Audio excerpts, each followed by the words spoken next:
බොහොම ස්තුතියි 88 89 පිළිබඳව 1988 89 සිදු නොවිය යුතු දේ සිදු වී තිබෙනවා. ඒ පිළිබඳව අපිට කම්පනයක් තිබෙනවා. ඒ පිළිබඳව අපිට කනගාටුවක් තිබෙනවා. දැන් අපි අවුරුදු 35ක් වෙනවා.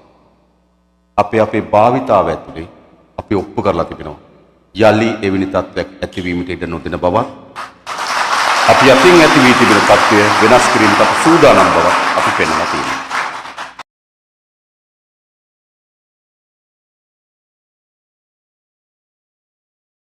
NPP came into being somewhere in the 2016. Well, 2015 the conversation started. I would describe ourselves as we're not a Marxist-Leninist party like the JVP, because we don't have that system. We are progressive and also influenced by current thinking, right? So we're not, in short, we're not a Marxist-Leninist party like the JVP, but we're definitely, I would say, progressive and left-wing.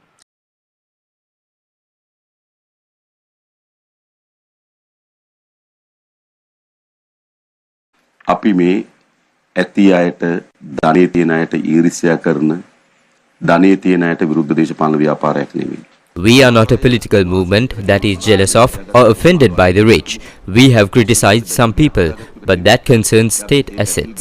It's not about Basil owning land in Browns Hill, but how he acquired that land. We don't have a problem with Shiranti Rajapaksa having a 35 million rupee house in Torrington.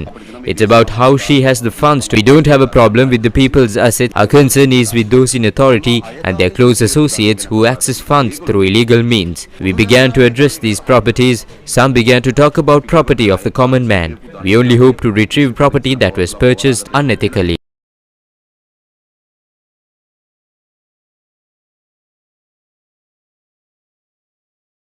Quite happy, but also feel very humbled when you see the amount of love and trust the public placed in us. So we are very humbled by the victory, and we are honestly happy because this is one of those elections where I saw citizens are congratulating each other. So truly we have worked to bring a people's government, what they want. So quite happy, but also very well aware of the responsibilities our party has. Basically, as you understand that we are in a transition mode, and whatever we promised are not just election promises, they will be carried out. The Easter tax will be investigated. People who squandered public money will be dealt with. But everything according to law. What we promised people was to establish rule of law, and nobody will be above the law, not even the president or any of us. So that's what people wanted. However, most of these investigations we are proceeding now will proceed as it is. As a government, what do? We make sure there's no political interference on the police department. We make sure there's no political interference with the judiciary or the attorney general. We as a government will support with technology or whatever resources they need to carry out their duty. However, punishing a person and putting them in prison is up to the courthouse, not the government. Government doesn't put people inside. However, for us to do all those changes, we have already started taking some steps. But some of them need deep structural changes. And I'm sure we will be able to carry out all the promises that we gave with regard to rule of law, justice and prosecuting people who, while there will be certain things we can achieve under 1 year, some of them might need a little time. I'm not denying that, but everything it will be within done. his term Will be done. Well, I didn't hear that word. All right. No, as far as I know, we were always open for alliances with the people, right? With the public, we always were in line. Okay. But whom are we going to have alliance with? That's the problem. Because we don't want to take anyone onto our place, into our place. Rather, who was responsible for destroying the country in the first place? And most of the people who crossed over to Sajid and other political parties, they first came to Pelavat and knock on our door first. We rejected them. I don't want to mention names, it's not fair, but so many did. So therefore, at this 12th hour, I don't know what other alliances we can make. But yes, we are open for everything, but it is never open for corrupted individuals to come and join us. I don't think that's going to happen. But what we think, I think what we would have intended was, it's open for those citizens who didn't vote for us because of the fear mongering that took place, you know. I mean, we got 42%, not because we were really running on 55% or even more. But you know, remember last few days, they said the fixed deposits will be taken, Buddhism will be vanishing in this country, and that we will burn houses, kill people and things like that. So people got very fearful with all that fear mongering. And they are now turning to us because they know the opponents misled them into getting to panic. Then they say stock market will crash, on the contrary it's rising. Dalada Pereira will be stopped, on receiving Dalada Pereira. Right? So we are doing everything and the country is so calm and quiet, a smoothest transition, not an inch of any violence whatsoever. And we also made sure we did not light firecrackers or ask people to eat keribar. We are showing from action who we are. Yeah. So therefore, when we say it's open for those citizens who did not vote us out of fear to watch us a little more, study us a little more, and try to understand that we are trying to suggest something good for the country. And I believe that call will be heard very big time, because remember, last time there were about four TV channels working full time to misrepresent what we said. Not you guys, but there were 4. Yeah. So luckily, social media being the strongest place, we fought all misinformation, all allegations of baseless. We fought with social media. So just imagine, from 3% to 43%. For that, we really thank the people and the social media users for getting our message across. We promised to change the corrupt political culture and the waste political culture. That's what we always said, right? So we thought lighting crackers was a waste. And also it actually harms animals. Dogs get all bananas. So we said nothing, not to that. And also, if you look at the swearing in ceremony, one of the most simplest, I was there, not even a cup of tea. I didn't complain. On my way back, I went to Pilaus and had a cup of tea. So it's okay, I can manage it, right? So what we are trying to do, I mean, not that we are saving millions of bucks by doing it, but at least we are setting the example to the people that the rulers have changed. So you also can now change. That's the example we are setting, not that we are saving millions. I mean, you saw how the vehicles came about. Not that we told them to bring the vehicles. I mean, government servants must have vehicles to work, which we don't deny, and I'm sure secretaries will give. But they just came, those are just presidential office, presidents of Secretariat, yeah? So if they have taken it in a legitimate fashion, why dump it in run? So some changes will happen even without being called for. So I believe with a little bit of support from all people, and we can carry out this country out of this mess, and we have the team to do it. And those who did not vote for us out of fear, I would invite, study us more, talk to us more, and then make up.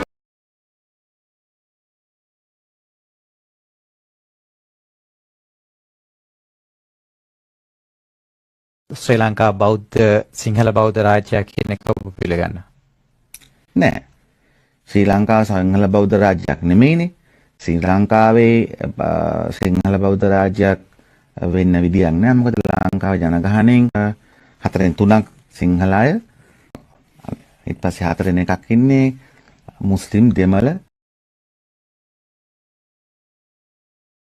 When we think of corruption, we need to understand what do we mean by corruption. The government is supposed to use our money, our tax money, our income for the betterment of the people.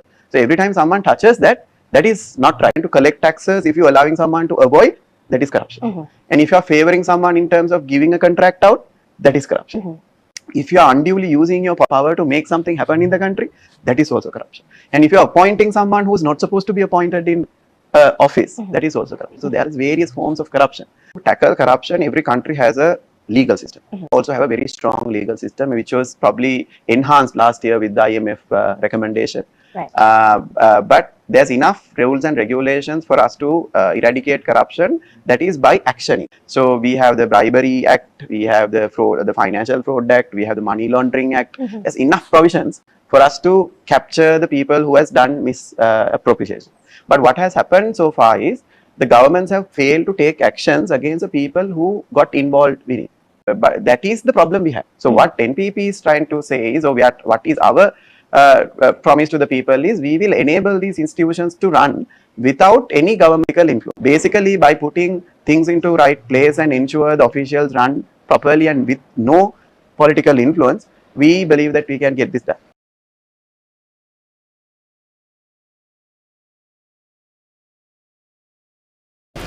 Sinhala දෙමළ මුස්ලිම් Burgher Malay අපි කවුරුත් මේ රටේ ජනතාව මන්ත්‍රීතුමා කිව්වා අපේ නම් සඳහන් කරලා අපි යාළුවෝ කියලා ඇත්ත සිංහල දෙමළ මුස්ලිම් බර්ග මැලේ අපි ඔක්කොම මේ රටේ පුරවැසියෝ අපි ඔක්කොම එක මවකගේ දරුවෝ නාංගල් ලොරුතායි පිල්ලේ ඉහලේ නාංගල් ඉඩෙල් බේදම් මිල්ලේ ඉන බේදම් මිල්ලේ මද බේදම් මිල්ලේ සාද බේද ඉල්ලේ ஆனால் நாங்கள் எல்லோரும் ஐக்கியப்பட வேண்டும்.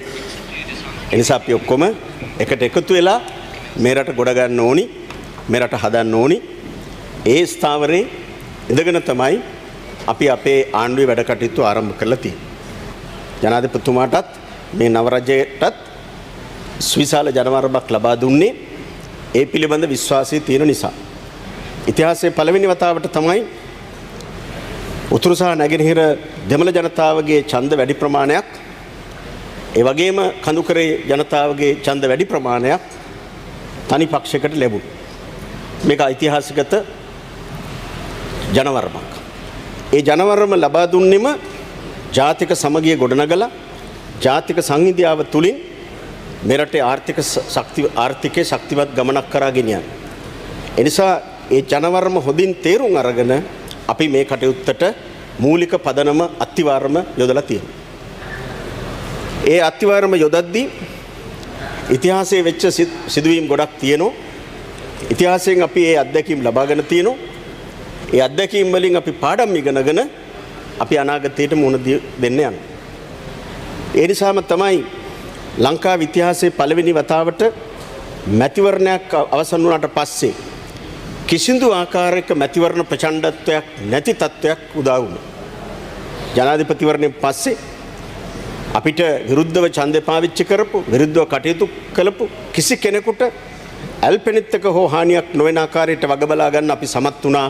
ඊටාම සාමකාමීව, සාධාරණව අපි මේ පශ්චාත් මැතිවරණය අපි ඒ ජයග්‍රහණය භුක්ති විඳිනවා. සමස්ත ජනතාව ඒක භුක්ති විඳිනවා.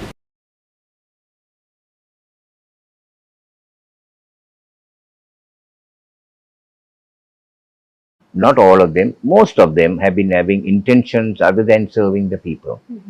Their intentions have been, you would see, we have seen so many times, you could see how the politicians so far has been sort of making their lineage a right to succeed them.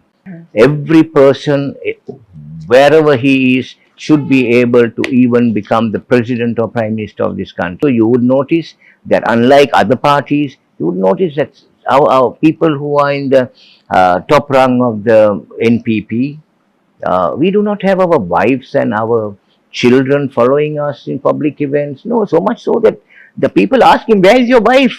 Do you have one? Where is your son? Do you have one? Yes, we of the NPP have a wife and our sons and our children are there, but they need not be coming into politics. No, we do not sort of push them or drag them into politics. No, they who have been brought up in our homes, they know that this is a different culture. They are involved in their own things. They are doing their work. I mean, the wife is doing whatever she does, and the child or the daughter or the son is involved in whatever their jobs, and so much so that the public is today asking, where's your son, where's your daughter, don't you have a wife? No. So this is the political, socio-political system we want to change, and I think we have done just that. We have set an example and a good sort of a thing that the youngsters of this country would know that yes, every opportunity even to become the president of this country, there is a way for us to do it, and I think we have shown that to this nation.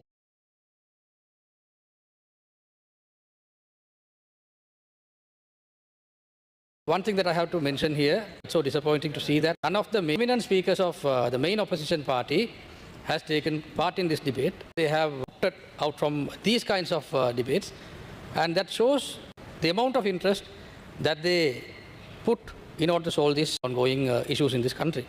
We are here to change the system, and we know changing system is hard. It's harder than just getting on with an existing system, but we know though it is hard, we are here to change the system, and with the support of all the members, we believe that the system change could be achieved as early as possible. In regards to the rule of law, I can see many things taking place, and I'm pretty sure that shows how the judiciary is working in an independent manner in the country. High-profile cases have been taken, many ministers were arrested, even higher than that, even at the presidential level, things are taking place. So things are moving. Maybe things are moving at a little slower speed, but we urge things to change, and things are happening. We believe that we can provide a system change which will be treating all the citizens, whether that could be Sinhalese, Tamils and Muslims, equally in this country. and we are paving a pathway for that. So in this regard, I would like to remind one thing to the opposition members. Please do not try to divert the part of the government. Please try to help us.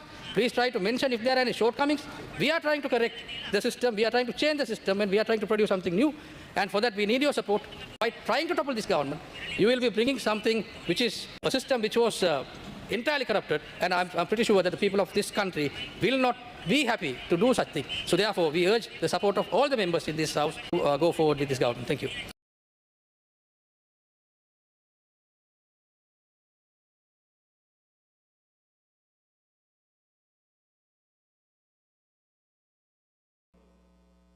එයාට ජීවිතය හොඳ නරක කියලා දෙන්නේ ජේසුස් වහන්සේගේ ජීවිත කතාවේ. එහෙම නැත්නම් බයිබලයේ. එයා පොඩි කාලේ ඉඳන් ගීතිකා ඒකවල සම්බන්ධනේ පල්ලියත් එක්ක. ඒ අධ්‍යාත්මය තමන් හැදුණු වැඩුණු පරිසරයත් එක්ක තමන්ට අධ්‍යාත්මයක් ඇති වෙනවා. ඒක තියෙනවා. දේශපාලකයා මොකද කරන්නේ? මේක කුද්දනවා. ඒ මාර වැඩි වෙන්නේ යන්නේ. තේරවාදී බුදුදහම තියෙන අවසන් රට වෙන්න යනවානේ. පාලකයා අර අධ්‍යාත්මය කූද්දනවා. එයා කතා කරනවා ජාතිය බේර ගන්න ඕන. ජාතිය අනතුරේ අපේ අර ඇතුලේ තියෙන අධ්‍යාත්මය කූද්දනවා. ජාතිවාදී දේශපාලනය පරාද කළ යුතුයි. ජාතිවාදී දේශපාලනයක් නම් නේද? ඒකට එරෙහිව ජාතික සමගිය දේශපාලනය තහවුරු කළ යුතුයි. ජාතික ජනබලවේග නියෝජනය කරන්නේ ජාතික සමගිය දේශපාලනය. ආගම මැදහිමේ අයිතිය. කිසි පුරවැසියෙකුට තමන් අදහන ආගම අනුව තමන්ට අනාරක්ෂිත තත්ත්වයක් තියෙනවා කියලා බියජනක තත්ත්වයක් ඇති නොවිය යුතුයි. ආගම කියන්නේ තමන්ගේ විශ්වාසය. තමන්ගේ විශ්වාසය. එතුමා මගේ අත් දෙක අල්ලගෙන කිව්වා මෙහිම දවසක්. අනුර මම කැමති ලෝකෙට කෑ ගහලා කියන්න ශ්‍රී ලංකන් පුරවැසියෙක් කියලා. මම ශ්‍රී ලාංකිකයෙක් කියලා කෑ ගහලා කියන්න කැමතියි. හැබැයි උන්ට මම කැමති නෑ ලංකාවේ දෙවෙනි පුරවැසියෙක් හැටියට ජීවත් වෙන්න. සාධාරණයි. ජෙරාඩ් ෆර්නාන්ඩෝ මට දවසක් කිව්වා අන්න මේ රටේ මට යන්න පුළුවන් ඉහළම තැන ඇමති ධූරයේ මම එතෙන්ට ගිහිල්ලා ඉවරයි. ඒ කියන්නේ ඔහුගේ ජාතිය අනුව ඔහුට හිතෙනවා නම් මට යන්න පුළුවන් අමාත්‍ය ධූරයක් දක්වා විතරයි කියලා. ඒ යුක්ති සහගතනේ. ඒකට ජනාධිපති වෙන්න පුළුවන්ද අගමැති වෙන්න පුළුවන්ද කියන එක වෙනම කතාවක්. හැබැයි යාට හැඟෙනවා නම් තමන් අදහන ආගම, තමන්ගේ භාෂාව, තමන්ගේ සංස්කෘතියෙන් අනුව මට මේ රටේ අගමැතිවරයෙක් වෙන්න බෑ. මට මේ රටේ ජනාධිපතිවරයෙක් වෙන්න බෑ කියලා හැඟෙනවා නම් ඒකේ තරම් සාධාරණේ. එනොම කියන්නේ. ඒ නිසා අපි මොන විදියට කිව්වත් උඹට මොකද්ද තියෙන ප්‍රශ්නේ කියලා අපි ඇහුවට එයාට දැනෙනවා නම් මම අපේ රටේ දෙවෙනි පන්තියේ පුරවැසියෙක් කියලා මොකද්ද තියෙනවනේ ප්‍රශ්නයක් තියෙනවනේ. යුද්ධෙන් දකුණට තියෙන සිදුවීම් මහ බැංකුවට ප්‍රහාරය, හෙළ සංස්ථාවට ගැහුවා නේද? කොටුවේ දුම්රිය පිපුරුවා, බස් රථේ පිපුරුවා. කියලා අපිට සිදුවීම් ටිකක් පොතක ලියන්න පුළුවන්. ඇක්සස් පිටු 2-3 ලියන්න පුළුවන්. හැබැයි උතුරට අවුරුදු 30ක්ම යුද්ධය. උතුරේ සංවිධාන අතර යුද්ධ තිබුණා. ඉන්දියන් හමුදාව අපි උතුරට ගියොත් පෙන්නනවා මේ ඉන්දියන් හමුදාව වෙඩි. මේ ලංකාවේ හමුදාවෙන් තිබු වෙඩිල්ල. එක ගෙදර ඉල්ලලා තිනවනේ. හරි. ඒ කියන්නේ මොකද්ද? අවුරුදු 30ක් එහෙට යුද්ධය. දකුණට යුද්ධයේ සිදුවීම්. ඒවත් මාරාන්තිකයි වෙනම දෙයක්. හැබැයි උතුරට යුද්ධය. උතුරේ අම්මා තාත්තා අපේක්ෂා කරන තමන්ගේ දරුවා යුද්ධයට යවන්න නෙවෙයි. දකුණේ අම්මා තාත්තා වගේම දරුවට උගන්වන්න, රස්සාවක් හොයලා දෙන්න, හොඳ විවාහයක් කරලා දෙන්න, ගෙයක් දොරක් හදලා දෙන්න. ඒ අපේක්ෂාවන් තියෙන්නේ. ඒ අපේක්ෂාවන්ගේ දොරට අපි විරුද්ධ වහලා තියෙනවා. ඒ නිසා ඇත්ත පතුලේ ජීවත් වෙන දෙමළ ජනයාගේ ප්‍රශ්නයක් තිබෙනවා. දකුණට හා සමාන. සමානට 30 අවුරුදු යුද්ධය විසින් උතුරට අවස්ථා විශාල ප්‍රමාණයක් අහිමි තිබෙනවා. දැන් උතුර වෙනම කොට සලකා වේගවත් සංවර්ධන ව්‍යාපෘති ගෙනියන්න ඕන ඒ ජනතාවගේ ජීවිතේ නගා සිටවන්න. අපි උගන්වන්නේ එකයි අවුරුදු 30ක් ගහගත්තා. මොකද්ද අවසන් ප්‍රතිඵලය? තව 30ක් ගහ ගන්නවා. තව 30ක් රණ්ඩු වෙනවද අපි? එහෙම නැත්නම් අපි එකතු වෙලා උතුරෙත් දකුණෙත් නැගෙනහිරත් ජනතාව මුහුණ දී තිබෙන ගැටලු වලට අපි විසඳුම් හොයනවාද? අපිට කිසිදු යුක්ති සහගත සාධාරණ අයිතියක් නැහැ අපේ රටේ පුරවැසියන් කුඩා ප්‍රමාණකින් හරි රවට්ටන්න. ඇති දෙයක් කොච්චර රැවට පවු නැද්ද? ආණ්ඩුව හදනවා, පෙරලනවා, බලාපොරොත්තු වෙන රත්නපත්තු කරනවා, කිරිබත් කනවා මොනවද නොකරන්නේ? හැබැයි අවුරුද්දයි දෙකයි බලාපොරොත්තු ඉඳන් මම හිතන්නේ අපිට අයිතියක් නිසා ජනතාවගේ පතුලෙන් නැගෙන වේදනාව සහ බලාපොරොත්තු පිළිබඳව හැඟීමකින් යුතුව අපි මේ දේශපාලනය කරන්නේ. නේද? ඒ නිසා හෙටත් ඔබ ඉස්සරහට ඇවිල්ලා අපිට මෙහෙම කතා කරන්න පුළුවන් වෙන්න ඕන. අපම ආරම්භයේදීම කිව්වේ ඒක තමයි. ඒක අපිට රකින්න. හෙටත් ඔබ ඉස්සරහට ඇවිල්ලා මේ විදිහටම අපිට කතා කරන්න පුළුවන් වෙන විදිහට අපි ආණ්ඩුවක් කරමු. ඒ නිසා මම හිතනවා ඒ කරුණු කීපය තමයි ප්‍රධාන වශයෙන් තන නැගුණේ ජාතික ප්‍රශ්නත් එක්ක නේද? ඒක තමයි අපේ මූලික කරුණු කීපය.